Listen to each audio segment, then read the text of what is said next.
નમસ્કાર ખેડૂત મિત્રો, રામ રામ, જય જવાન, જય કિસાન. આજે આપણે ક્લોંજીનું જે વાવેતર કર્યું હતું તે પડામાં આપણને વિડીયો બતાવવાનો પૂરો પ્રયત્ન કરીશ. તે બીજા ખેડૂત મિત્રોને શેર કરજો, જેથી કરી અને આપણે એક નવી ખેતી કરવા જઈ રહ્યા છીએ. ચોટીલા તાલુકાનું ધારી ગામ, ચોટીલા તાલુકો ધારી ગામ, અને આપણે એક ક્લોંજીનું વાવેતર એટલે 7 થી 7.5 વીઘામાં કર્યું છે. તે તમને આગલા વિડીયોમાં પણ કીધેલું હતું કે તમને શરૂઆતથી એન્ડ સુધી જે કાંઈ અમે સારવાર લઈશું તે તમને ખેડૂત મિત્રો પૂરેપૂરો વિડીયો બતાવતા રહીશું. તો હવે આપણે આની પૂરી ડિટેલ સહિત માહિતી શરૂ કરીએ છીએ. ખેડૂત મિત્રો, આપણે આશરે 7 થી 7.5 વીઘા જેવી જમીન છે. તેમાં આપણે 9 સાહથી 9 એટલે હાર, જે કાંઈ કહેતા હોય તે અલગ અલગ વિસ્તારમાં સાહ કહેતા હોય કે હાર કહેતા હોય. અમે 9 સાહનું વાવેતર એક ક્યારામાં કરેલું છે. તે વણણીમાં આપણે વાવેતર કર્યું ત્યારે આપણે 4.5 કિલો બી નાખ્યું હતું સાહમાં. પછી અમને એવું લાગ્યું, આપણે વહેલો અનુભવ છે એટલે બાકી ખાતરી નહોતી, પણ 4.5 કિલો જ્યું 7.5 વીઘામાં. એટલે આપણે ઉપર હાચેથી 2.5 કિલોનો છંટકાવ કર્યો હતો. એટલે કુલ મળી અને 7 કિલો આપણે ક્લોંજી વાવેતર કર્યું છે. પણ મને આ ક્લોંજી જોતાં ઘાટી દેખાય છે.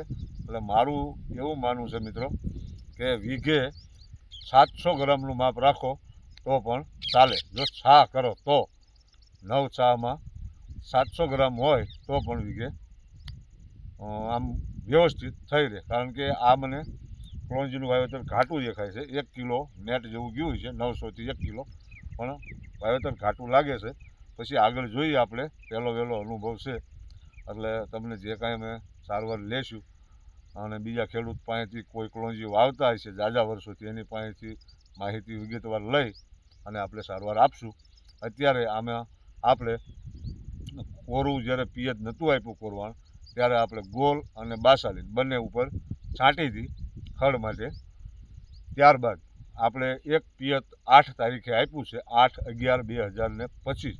ત્યારબાદ બીજું પણ 4 દિવસ જવા દઈ, ત્યારબાદ 5મા દિવસે આપણે બીજું પિયત આપ્યું હતું. આજે 12મો 13મો દિવસ છે અને ત્રીજું પિયત આપણે આપી રહ્યા છો. તમે આગળ પાણી પણ જોઈ શકશો.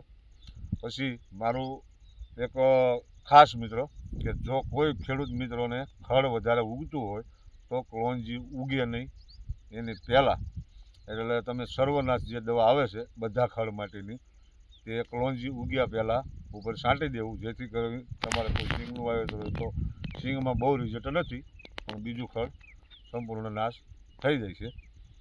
અને આજે આપણે આશરે 13 દિવસ જેવો થયા છે, ત્રીજું પિયત આપણે આપી રહ્યા છીએ.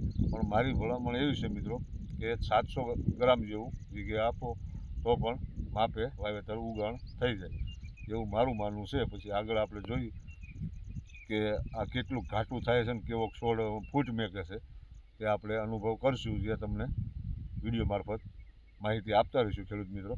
તો આગળ તમને ક્લોંજીનો સાહ અને ઉગાવો સંપૂર્ણ રીતે બતાવવાનો પ્રયત્ન કરીશ મિત્રો. પણ તમે કોઈ મિત્રો વાવતા હો, વાવેતર કરતા હો, તો મને પણ તમારો અનુભવ શેર કરજો કોમેન્ટમાં, જેથી કરી મને પણ એક તમારો નવો અનુભવ મળે, જેથી કરી હું મારા ક્લોંજીની અંદર પૂરી સારવાર આપી શકું. હવે આપણે ગણતરી એવી છે કે 20 દિવસ પિયત આપવું નથી, કારણ કે આને કડકાવા દઈને ફૂટ પડે ત્યાર પછી પિયત આપવાનું ચાલુ કરીશ. અમુક ખેડૂત મિત્રો એવું કહે છે કે બુડે નહીં, પાણી ઉપર, ટૂંકમાં તલના વાવેતરને કેમ ઉપર હાલે છોડ ઉપર પાણી, ત્યાં સુધી પાવું નહીં એમ કહે છે. પણ આપણે ઉગવા જે અમુક ટકા ઉગે છે, 10-15% ઉગતી આવે છે, એટલે પિયત આપી દીધું છે. પછી આને 20 દિવસ, જમીન સારી છે એટલે 20 દિવસ જવા દઈ આપણે પિયત આપવાના છીએ, તે પણ તમને બતાવશું. અને કઈ દવા છાંટવી છે તે પણ બતાવું તમને. આગળ પિયત બતાવું મિત્રો. આમ પિયત ચાલુ છે.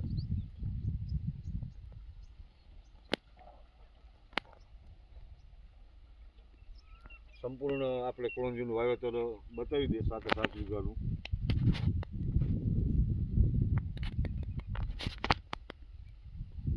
તો મિત્રો આપ જોઈ શકો છો આ સાહની અંદર આ છોડનો ઉગાવો 2 પાંદે થઈ ગયો છે.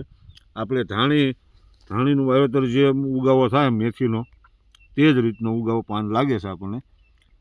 સેજ મેથી કરતાં નાનું પાન લાગે ધાણીની ઉગાવા ટાઈપ આપણને લાગે છે. આ કલોંજી છે, કાળું જીરું નવ સાલથી વાવેલું છે. તો ખેડૂત મિત્રો તમે કોઈ વાવતા હો તો મને કોમેન્ટમાં જરૂરથી તમારું ભલામણ પણ મને આપતા રહેજો, જેથી કરી હું કલોંજીમાં કઈ રીતની સારવાર કરવી છે તે હું નિયંત્રણ કરી શકું. અને હવે ખાસ કહેવાનું મિત્રો કે કોઈ મિત્રોને ખડ ઉગાવો થઈ ગયા બાદ કલોંજીનો દવા આપણે કોઈ પણ છાંટવાના નથી. ખડની નિંદામણ હવે કરી નાખવાના છીએ. અને ઉગ્યા પછી કોઈ પણ ખડની દવા આપશો મિત્રો તો કોઈ પણ પાક હશે એને થોડુંક નુકસાન કરશે, એટલે કે 5-15 દી મોલને લેટ કરી નાખશે એવું મારું માનવું છે. ખડ બળતું હોય તો પાક પાછો પડે ને પડે. એટલે કોઈ પણ પાક હોય ઉગ્યા પછી દવાનો ઉપયોગ ઓછો કરો તો સારું એવું મારું માનવું છે. બસ આજે અહીંયા વિડીયો પૂરો કરશું ખેડૂત મિત્રો. નમસ્કાર, રામ રામ, જય જવાન, જય કિસાન.